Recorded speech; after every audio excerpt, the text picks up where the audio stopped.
selamat datang di Bukit Kecerdasan. Kalau orang-orang nyebutnya ini Bukit Selom, kita buat jadi Bukit Kecerdasan ya. Oh, jadi udah didaftarkan di Haki sama Bung Rocky nanti. Jadi teman-teman, sekarang memang agendanya kita ngobrol santai aja ya. Oke. Ngobrol santai aja, teman-teman bebas mau tanya apa aja sama Bung Rocky. Mungkin nanti ada di sini ada Mas Anang, ada Mas Fatah, Mas Nata yang biasanya lebih banyak pertanyaan di kepalanya dan ditanyakan ke siapa-siapa, Bung Rocky. Jadi sekarang kesempatannya untuk tanya langsung ke Presiden Akal Sehat kita. Go ahead.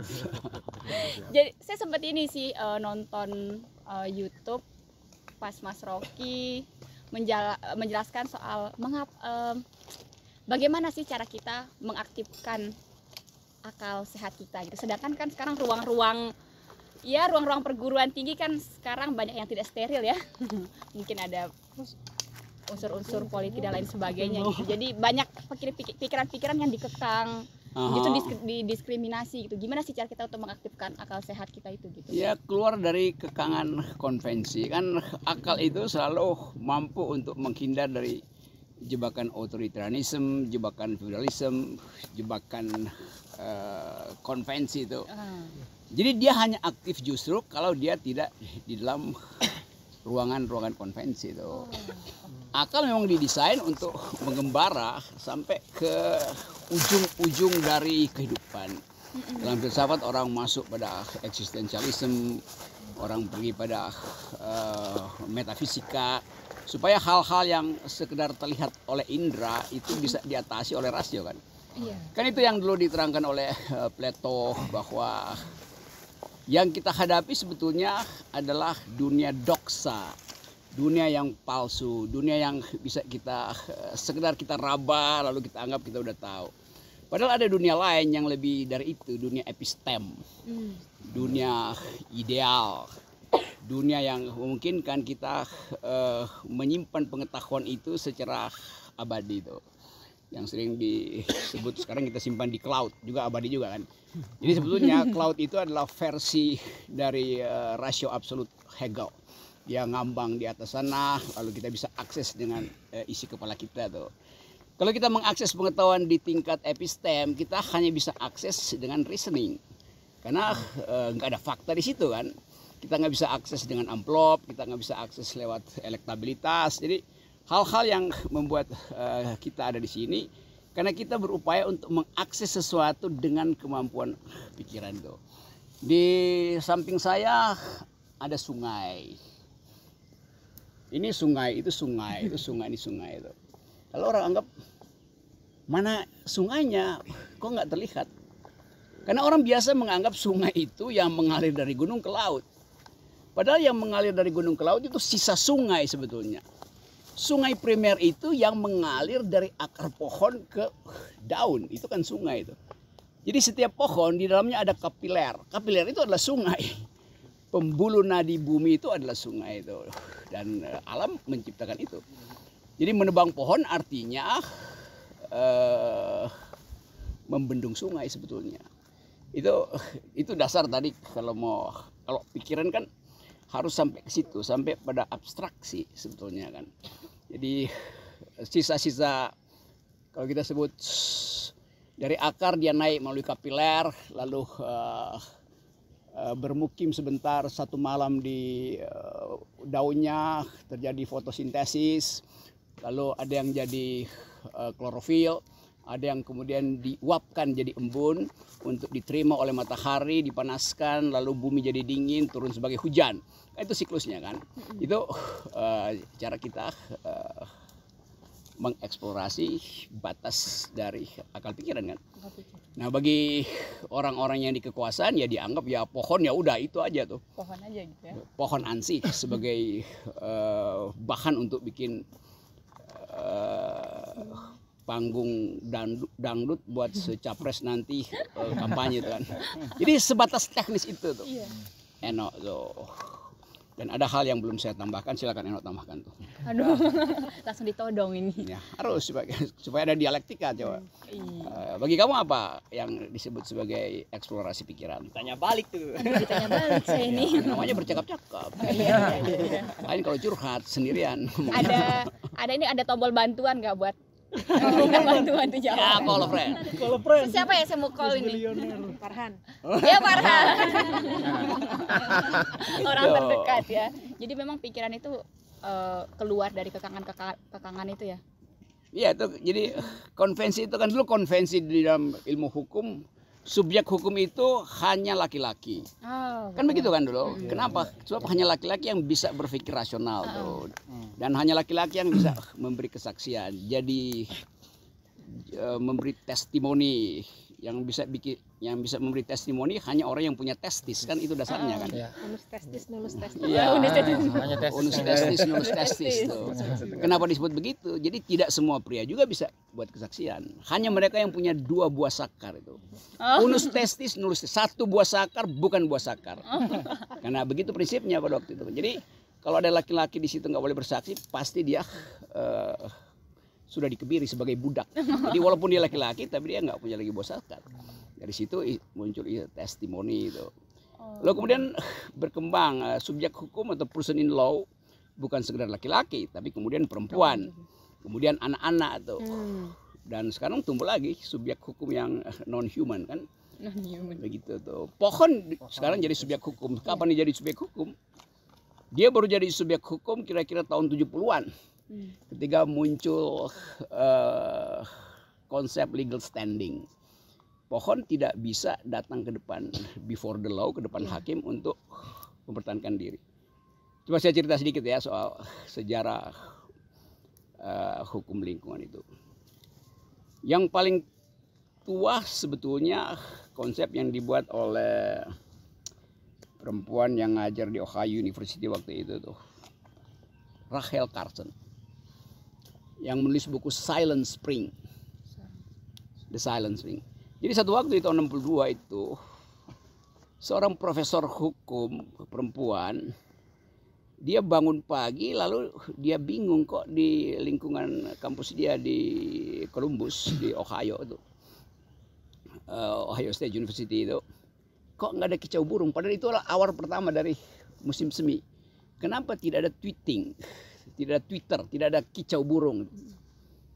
Lalu dia bingung. Biasanya ada kicau burung. Dia cari teman dia perempuan juga tuh profesor kimia. Lalu mereka bikin riset. Ternyata mereka temukan bahwa burung-burung itu mati karena justru makan buah-buahan apel, stroberi ketika di awal musim semi itu. Kenapa dia mati? Kan itu makanan dia sehari-hari. Ternyata sebelum musim semi itu pohon-pohon di sekitar Ohio itu disemprot pakai pestisida kan. Pestisida dulu disebut apa? DDT. Apa singkatan DDT ya, kita tahunya DDT itu. Yaitu ya pencegah hama. Burung tetap melihat apel itu adalah makanan dia. Dia nggak tahu bahwa udah disemprot. Sebetulnya dia mati di situ. Nah karena itu kemudian timbul gerakan untuk memproteksi kenaturalan dari tumbuh-tumbuhan itu supaya burung tetap berkicau. Nah, karena itu dia tulis buku yang jadi sangat puitis, Silent Spring, musim semi yang sunyi karena tanpa burung itu intinya itu. Lalu tahun 70-an ada satu peristiwa mungkin di sekitar negara bagian Arizona. Ada semacam hutan itu mau diterabas, mau dibikin semacam mini Disneyland itu. Nah, pada waktu itu ya pengembang dia terabas saja tuh. Lalu datang seorang profesor hukum juga, namanya Christopher Stone Widodo. Ya saya ingat namanya itu Christopher Stone. Dia bilang pohon itu berhak untuk mempertahankan diri. Pada waktu itu konsep legal standing belum ada. Lalu debat panjang di situ. Akhirnya si Profesor Stone ini dia tulis paper pendek itu mungkin 7-8 halaman. Judulnya Should trees have standing? Should trees have standing? Apa kira-kira bahasa Indonesia? Pohon punya hak. Apakah pohon punya hak untuk stand before the law gitu? Apakah pohon punya hak untuk berjalan ke depan hakim untuk mempertahankan dirinya tuh? Hal yang secara empiris nggak mungkin pohon bisa jalan. Tapi dari situ kemudian timbul pengertian pengampu, legal standing segala macam. Jadi di dalam sejarah filsafat lingkungan, Yunto filsafat hukum, dua papers ini jadi proposal etis. Awalnya adalah proposal etis untuk fight against capitalism itu, yaitu Silent Spring dan Should Trees Have Standing. Itu asal usulnya. Belakangan kemudian muncul istilah-istilah ekoterorisme. Aktivis lingkungan di Amerika kalau ada pohon gede itu dia paku aja tuh pohon mungkin pakunya 1 meter tuh. Lalu dianggap itu menteror pohon. Memang itu tindakan akhir karena orang frustrasi. Environmentalis Amerika frustrasi karena pohonnya dipotong-potongin. Jadi dia pasang paku itu masuk di pohon sehingga kalau mesin gergaji itu nebang pohon patah tuh. Jadi yang diteror bukan pohon sebetulnya, tapi si pemotong pohon. Dan beberapa kasus memang terjadi, bukan sekedar gergajinya patah, penggalan paku itu masuk ke, sehingga orang takut untuk. Jadi orang takut ini pohon di dalamnya ada paku apa enggak? Rugi kapitalisnya tuh. Jadi itu semacam reaksi proletar untuk menghalangi surplus value dari si pohon itu yang akan masuk di dalam pabrik-pabrik pulp segala macam. Itu the brief history of environmental revolution, kira-kira begitu. Gitu Eno ya. Okay, ya. Jadi tadi juga dapat pencerahan ya, selain dulu perempuan kalau bahasanya dianggap sebagai manusia kelas 2. Saya juga pernah nonton ini, saya sering nonton kelasnya Bung Rocky yang Iya, saya kumpulin tuh, saya kumpulin angka kamu udah dapat. Oh iya, kum kamu udah 3.200. Oh iya. Udah lebih dari sang rektum, sorry. Sang rektum. Oh jadi sekarang tumbuhan pun punya legal standing. Legal standing ya. Kan sama dulu perempuan nggak punya hak, nggak punya betul. Legal standing, dia mesti hak perempuan mesti diselundupkan melalui arbitrase, melalui pengampu suaminya. Sampai sekarang masih ada kan problem semacam itu. Kalau mungkin kalau masih budaya seperti itu mungkin saya nggak bisa kuliah sampai sekarang, mungkin Mbak Bibip nggak jadi dosen. Saya justru diprovokasi Mbak Bibip supaya belajar feminist legal studies gitu. Oh iya. Berarti pas nanti di IKN banyak yang jadi tersangka ya. Pasti sebetulnya kalau kita mau konsekuen, ada legal standing dari burung, ada legal standing, dan itu yang nggak dipahami oleh presiden sebetulnya kan. Kan presiden putuskan IKN harus jalan, lalu dia undang kampus, tolong buatkan AMDAL ya. Lo udah diputuskan ngapain buat AMDAL? Kan mestinya AMDAL itu dibuat duluan. Kan di dalam hukum lingkungan AMDAL itu adalah usaha untuk menghalangi investasi. Kalau lulus AMDAL itu berarti investasinya green gitu kan. Itu yang ngaconya di situ kan. Berarti akal sehatnya nggak kerja atau gimana itu, Bung? Dia bukan nggak punya akal sehat, dia nggak punya akal. Bahkan tidak sehat. Tidak sehat. Dan kalau punya pun tidak sehat. Kalau nggak kan dia nggak gusur-gusur ke Papua misalnya kan, yang jadi sumber kritik kita di Omnibus Law. Papua itu, di Papua ada 37 juta hektar hutan tuh. Di dalam 37 juta hektar itu 80% hutan tropis. Di dalam 80% hutan tropis, jadi kira-kira 30 juta hektar itu ada 20.000 jenis serangga. 20.000 jenis serangga. Nih satunya ini nih. Oh iya, langsung. Dapat dia. Ada 600 jenis mamalia. Ada 20.000 jenis unggas. Ada 400 masyarakat adat. Dan semua itu tidak diminta keterangan di depan hukum tentang dia mau nggak dipindahkan habitat itu. ulat mesti ditanya, Anda mau nggak dipindahkan dari batang pohon? Karena Pak Jokowi mau bikin food estate di situ kan.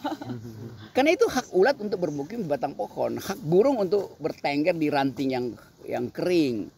Jadi apalagi hak masyarakat adat kan dibatalkan semua kan.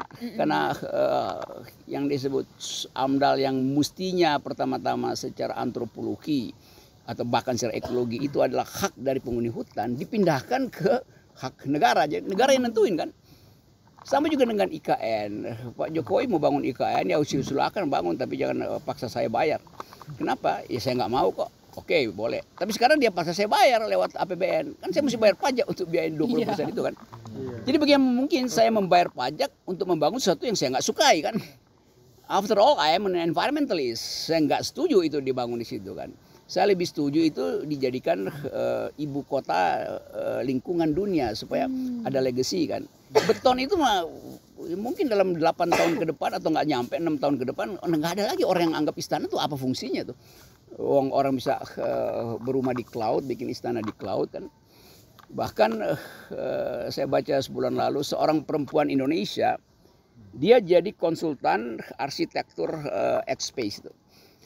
Jadi perempuan Indonesia yang dulu kabur dari Indonesia karena 98 diterima di Harvard, digaji oleh Stanford untuk mendesain rumah ekologis di planet ekstraterestrial tuh.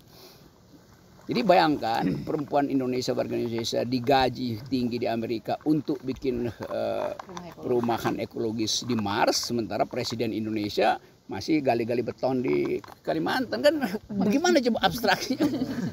Kan itu soalnya tuh. Jadi hal-hal semacam itu sebetulnya. Dan ekofeminisme menggabungkan bahwa perempuan itu dieksploitasi seperti laki-laki mengeksploitasi alam. Jadi arogansi patriarkis itu setara dengan arogansi kapitalis. Dan perempuan tentu bagian yang paling dirugikan dalam soal itu dan nggak pernah dianggap kan. Tahun-tahun sampai tahun 2000 misalnya 80% dari produk pertanian Afrika itu dihasilkan oleh tangan perempuan. Tetapi perempuan hanya punya 13% aset kepemilikan. Jadi bayangin dia memproduksi dari tangannya tapi hak pemilikan hasil produksi itu milik laki-laki. Jadi ketimpangan gender itu juga setara dengan ketimpangan kelas dan bahkan perempuan jadi basis yang paling dieksploitasi itu. Harus menanggung segala macam. Jadi efek buruk dari kapitalisme sebetulnya ada pada rahim perempuan. Rahim perempuan dieksploitasi untuk menghasilkan generasi yang akan dihisap di dalam superstruktur kapitalisme kan begitu loh. Itu tadi yang kalau Eno tanya bagaimana mengaktifkan akal sehat ya begitu masuk di dalam kerumitan pikiran tapi sekaligus radikalisasi pikiran itu. Iya. Oke. Oke, langsung dari Mas Anang nih. Ayo kita penting kita tentang keadilan gender tadi aku tuh selalu penasaran gini Bang. Gimana ya? Dari awal itu apakah memang aparat penegak hukum misalnya lebih menekankan untuk menegakkan testikel mungkin atau penis ketimbang menegakkan keadilan gitu. Karena kalau kita lihat di keadaan sekarang ini gitu kan banyak hal-hal proses penegakan hukum yang nggak nggak memberikan akses to justice kepada perempuan. Misalnya ada ketika perempuan melaporkan pemerkosaan langsung ditanya sama Bareskrim enak nggak ditanya, atau ada kemarin juga saya advokasi kasus seorang anak dari Bima, dia diperkosa di bawah umur dan dia dalam keadaan ODGJ gitu.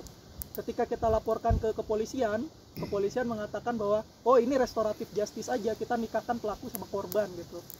Banyak hal-hal seperti itu gitu. Maksudnya apa kan Prof Sulis juga udah menuliskan perempuan dalam jeratan kasus narkoba gitu. Yang dimana juga hakim-hakim juga pada zaman itu tidak terlalu memahami CEDAW Convention gitu, konvensi hak asasi perempuan. Apakah sampai sekarang juga dalam aparat penegak hukum kita juga kembali ternyata mundur ke masa lalu gitu, atau mungkin bagaimana nih, semakin mundur atau semakin maju nih hakim yang sensitif gender atau penegak hukum yang sensitif gender gitu? Itu proses panjang ya untuk bicara soal sensitivity itu. karena hakim kita tidak dapat mata kuliah misalnya feminist jurisprudence itu, critical legal studies itu, bahkan economic analysis of law. Jadi perspektif itu yang udah tumbuh di Eropa, di Amerika, nggak masuk ke Indonesia. Itu sebetulnya. Dan yang tersisa adalah cara berpikir yang biasa disebut logos spermatikos itu. Jadi logos spermatikos itu artinya yang boleh mengucapkan keadilan hanya sperma. Jadi logos spermatikos, logika itu, pengetahuan hanya didasarkan pada sperma. Itu hal yang di dalam sejarah filsafat bahkan sejak Aristotle juga lakukan hal yang sama tuh. Bahwa perempuan itu adalah anak-anak yang bertubuh besar. Dia sebutkan begitu. Siapa itu perempuan? Perempuan adalah anak-anak yang bertubuh besar itu. Jadi tetap dia anak-anak, nggak bisa mengucapkan logosnya.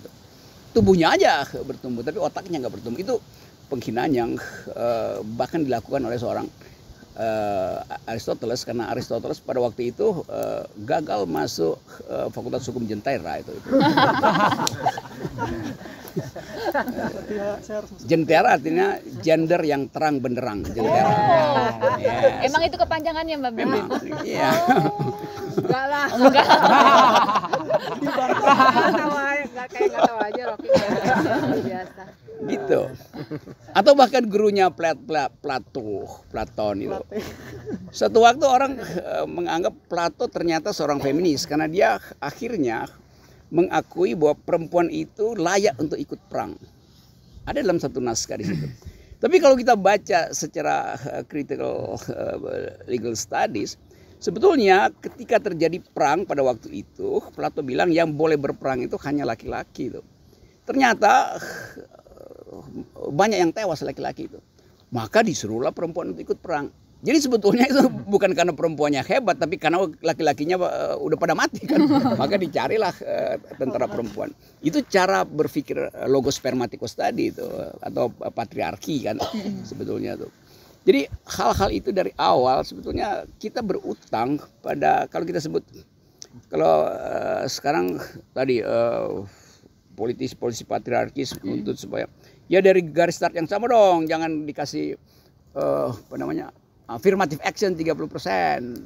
Loh, dia nggak ngerti bahwa bahkan kita laki-laki berutang pada perempuan itu 100%. Kan dulu kita anggap perempuan itu the unspeakable, anak-anak tuh. Jadi bahkan kita berutang 100%. Perempuan cuma nuntut 30% pun kita nggak kasih kan bangsat kan cara berpikir patriarki itu kan. Itu intinya tuh, yang ya seluruh partai politik, kalau kita lihat kurikulum partai politik nggak ada. Di dalam partai politik ada kurikulum tentang gender equality, nggak ada. Semua anggota parlemen dari partai politik itu disuruh untuk masuk banggar, untuk mengintai anggaran dan berapa mau dicolong dari situ kan. Nggak ada yang berpikir seperti yang kita bicarain di sini. Bayangin misalnya kita undang satu di sini, mau siapa yang calon presiden di sini? Do you speak gender equality? Do you speak environmental ethics? Buta huruf semua di situ. Puan, even Puan yang di balihonya demi Republik apa? Itu udah tuh. Sekarang baru. Demi kita, demi Republik, demi kita, demi seolah-olah kita anggap bahwa Puan mengerti problem Republik gitu kan. Padahal problem diri sendiri dia nggak ngerti kan. Bisa sebagai perempuan ya. Kalau karena di dia partai itu kalau perempuan join biasanya juga dibuat kamarnya sendiri tuh. Saya perempuan partai apa gitu. Ya kan, maksudnya dia nggak ditempatkan sebagai secara biasa aja meniti karir dalam partai politik, tapi nanti dibikinin, kami mengakomodasi perempuan tapi dibikinin saya perempuan partai apa gitu namanya. Biasa pasti ada Dibuatkan kamar. Jadi ya dipisahkan lah gitu ya. Sebenarnya agak sama sih kalau organisasi mahasiswa kan pasti di sini banyak anak HMI ya. Ini ketuanya, mana ketuanya? Kalau perempuan juga dipisahin kan. Kohati gitu. Tapi jadinya ya, dan kemudian peran-perannya termasuk di lembaga kemahasiswaan pasti perempuan banyak, kalau misalnya ada tamu nih, Bang Rocky datang ke kampus, yang disuruh nyuguhin bawa aqua siapa? Biasanya perempuan pasti Karena kan. estetika. Yang disuruh jadi sekretaris siapa biasanya? Perempuan. Farhan. Peran domestiknya dipindahkan ke Oh, ruang-ruang publik gitu ya, karena ya dianggapnya memang perannya ada di situ. Padahal itu juga dalam domestik yang katanya kasur, sumur, dapur juga cuma dipindahkan aja ke ruang publik ya, Mbak. Iya, gitu nggak? Pada gitu Iya. nggak? Nah, coba bongkar dulu tuh dari keseharian kita. Iya, kadang juga kalau misalnya Siapa yang mau bawa? Siapa yang mau bawa kue? gimana Laki Pak Ketua? dong, gitu. Jadi perempuan. Biasanya juga ada acara-acara kemahasiswaan yang penarinya, sambutan tarinya perempuan aja gitu. Itu kan saya rasa itu mengobjekkan, sekarang kan perempuan itu dijadikan sebagai objek gitu. Nah, tapi kalau pertanyaan tadi ya, saya teringat skripsinya si Mentari, dibantuin sama Mas Widodo juga untuk Mentari wawancara. laki apa perempuan? Mentari. Biasa. Laki perempuan? Perempuan. Kok pakai mentari ya? Kan matahari simbol laki-lakian, mestinya bulan dia. Oh. Nah, tapi skripsi itu keren. Jadi dia pakai dia membaca putusan Baik Nuril dari sini kan gitu ya. Tapi dengan feminist legal method. Jadi kata kuncinya adalah asking the women question. Makanya dia harus banget wawancara Bu Nuril. Makanya saya bilang, Mas Widodo bantuin dong nih mahasiswa saya, bimbingan saya soalnya. Nah, yang menarik adalah terkait dengan ini, temuan dia, karena dia juga wawancara tentu saja hakim-hakimnya, dan kami gitu ya minta dia juga coba cek ada kaitannya nggak antara bagaimana hakim menangani, ini putusannya PN saja ya, jadi nggak PT maupun MA nggak diteliti, cuma putusan PN. Kami minta dia juga ngecek apakah ada pengaruhnya tuh, ada Permen 3 2017 tentang perempuan berhadapan dengan hukum. Itu ada pengaruhnya nggak sih sama perilaku hakim ketika menangani kasus seperti kasus Baik Nuril? Dan ya temuan dia sebenarnya enggak gitu. Jadi bahwa si hakim PN itu lumayan bagus bukan karena sesuatu yang sifatnya diatur oleh Mahkamah Agung, Perma maupun nanti mungkin Undang-Undang TPKS, tapi lebih banyak karena pemahaman hakim itu sendiri. Apakah ya dalam bahasa sehari-hari barangkali apakah mereka sudah open minded atau belum, udah pernah nonton kuliahnya Rocky atau belum belum dipastikan itu. Pernah, tapi baru 2 menit dia sakit kepala. Skip. Nah, jadi langsung di skip ya, skip gitu. Nah tapi jadi temuan dia kayak gitu, sehingga pas lagi ujian skripsinya itu pertanyaan saya bilang coba deh kamu kalau refleksi kamu gimana. Karena saya pembimbingnya, saya nggak nanya yang teknis, saya mau minta refleksi kamu. Jadi sebenarnya kan ada Tita juga ya Mas Widodo, yang Tita itu teman di LEIP yang kerjanya tuh bikin training hakim gitu.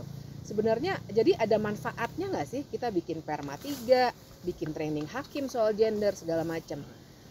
Menurut dia kalau hal-hal yang sifatnya struktural kayak Perma memaksa hakim tidak boleh bertanya seperti ini, sebenarnya nggak ada gunanya.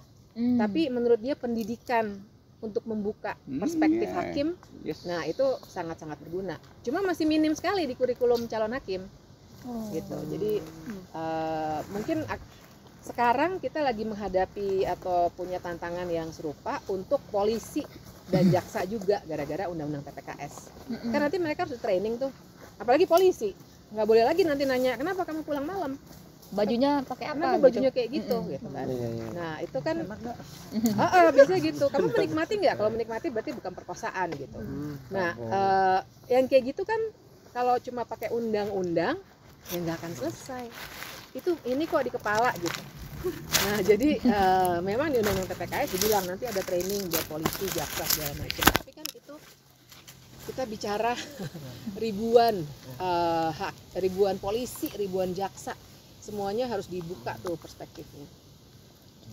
Tapi ini Mbak, kira-kira undang-undang TPKS itu menurunkan ini ya, membuat, karena kan dimanipulasi sama ini ya kasus Sambo kan, kasus PC itu. Kira-kira kepercayaan publik terhadap undang-undang TPKS ini semakin menurun nggak kira-kira karena kasus itu gitu? Kayaknya kepercayaan kepada polisi ya menurun. Tapi kan sebenarnya kasus Sambo juga belum pakai undang-undang TPKS. Iya, tapi pengacaranya selalu ngutip TPKS. Ya biasalah, bisa-bisanya pengacara. Pengacara. Oh, pengacara. Oh, gue mengajar. Ini sama Denny. Denny siapa? Sama Denny Indrayana. Aku mau Denny, Oh, udah integrity nggak itu. Resign. Oh, udah bisa. Resign. Oh, oke. Ya itu ada Jangan lagi sedikit yang tercampur. nanti. Hati-hati Mas Anang. Oke. Tuh Hemi tadi mau ngomong tuh. Oh, tadi. Ya, Hemi, coba. Oh, iya. Yang disampaikan oleh Mbak Bibip tuh benar nggak? Semua organisasi tapi nggak HMI doang kan? Iya, betul. Meta. GMNI, Nggak ada. PM3 pasti ada itu. Saya perempuan. Cuma kemarin juga disampaikan sama Mbak Bibi, kemudian tadi juga di awal dibuka sama Mbak Eno, dalam deliberasi itu kan ada diskursus.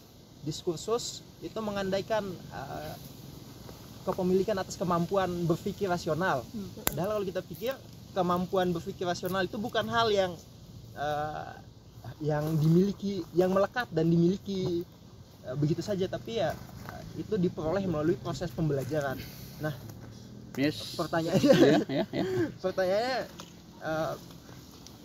apakah rasionalitas itu kedap dari misalnya hegemoni terselubung? Kalau kuliahnya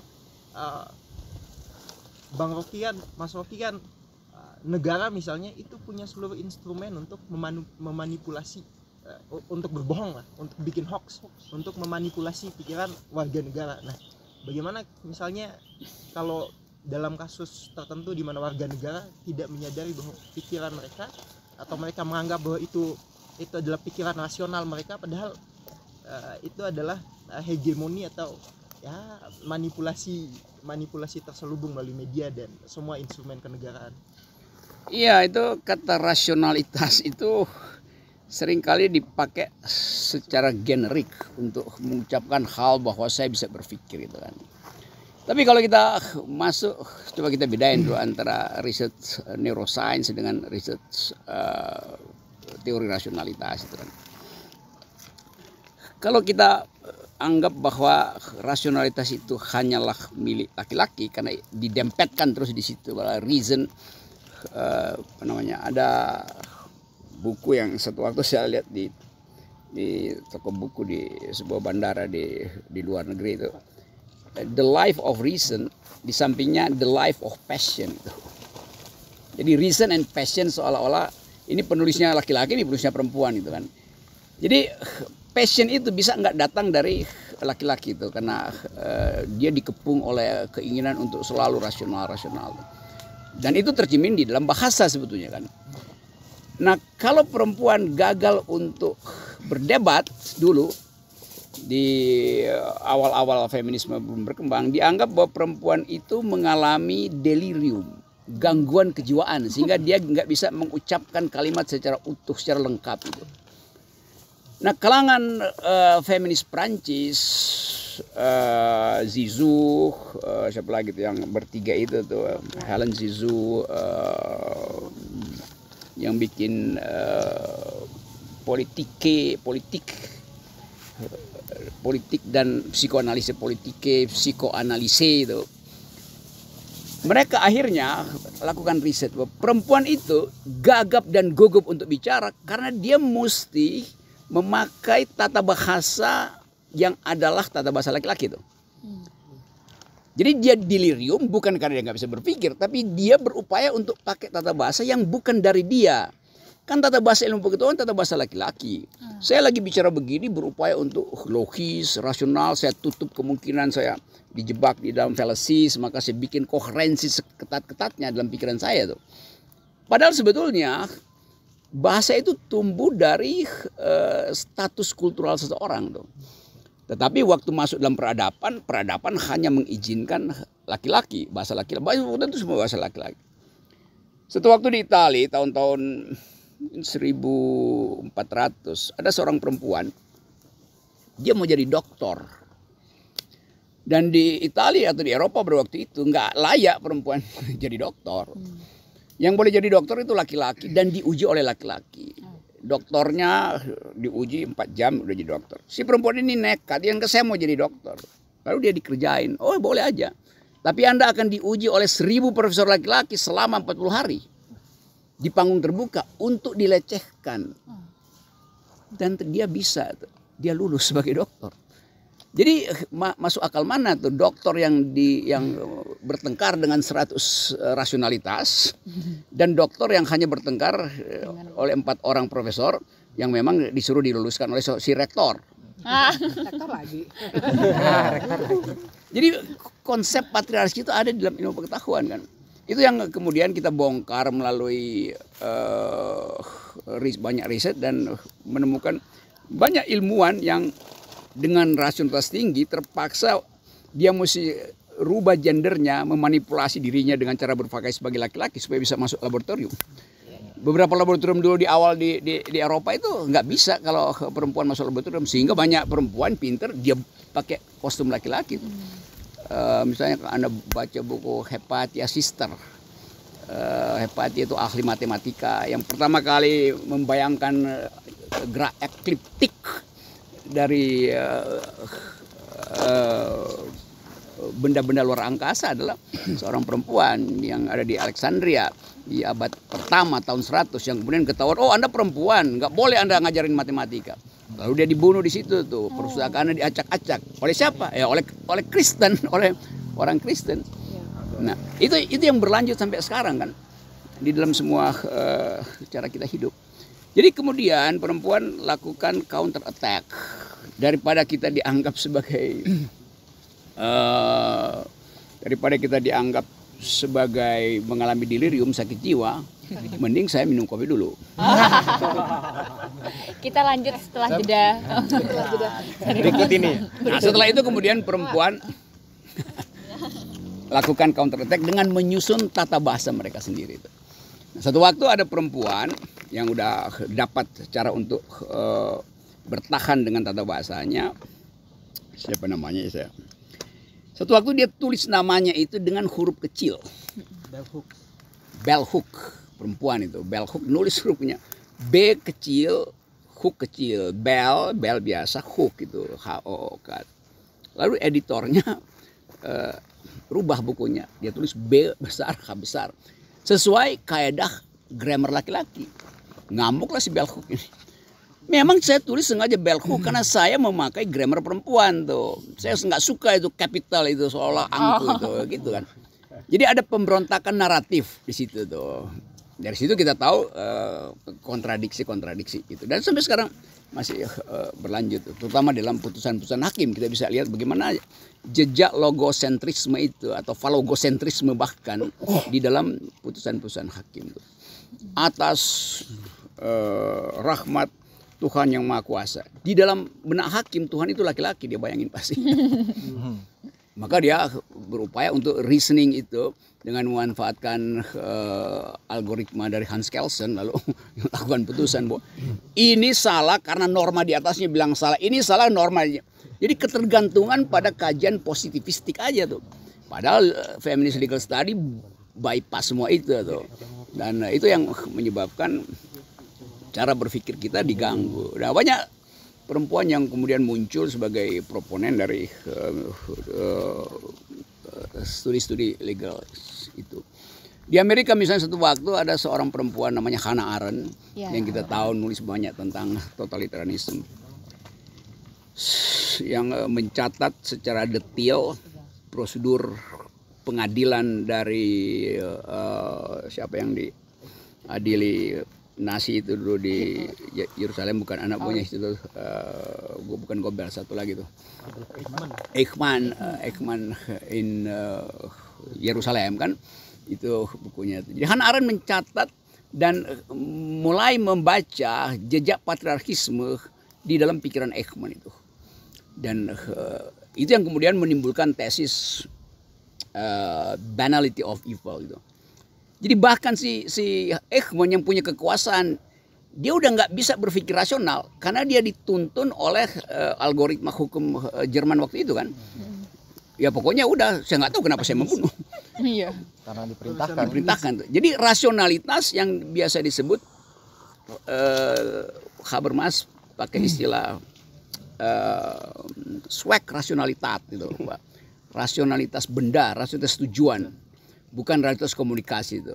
Nah, Jürgen Habermas pasti terpengaruh dengan pikiran-pikiran feminis bahwa rasionalitas bukan sekedar yang mengarah pada kebendaan, tapi juga pada yang disebut life, apa istilah Jerman dulu ya?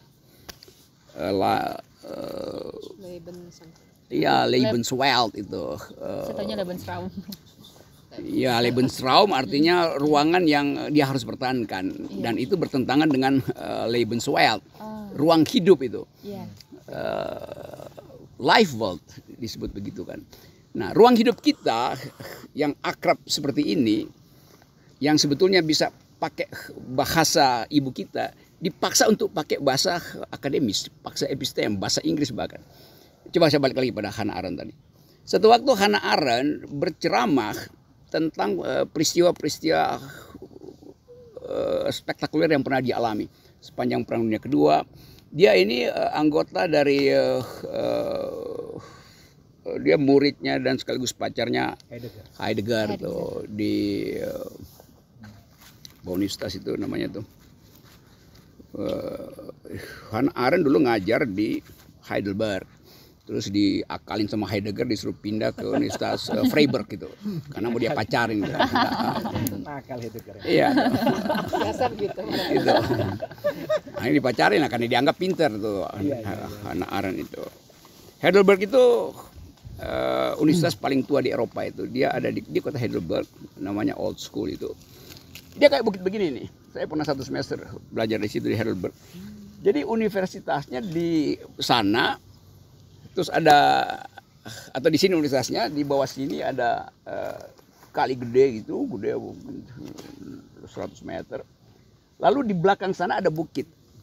Mereka sebut itu filosofi Weg itu, jalan filsuf.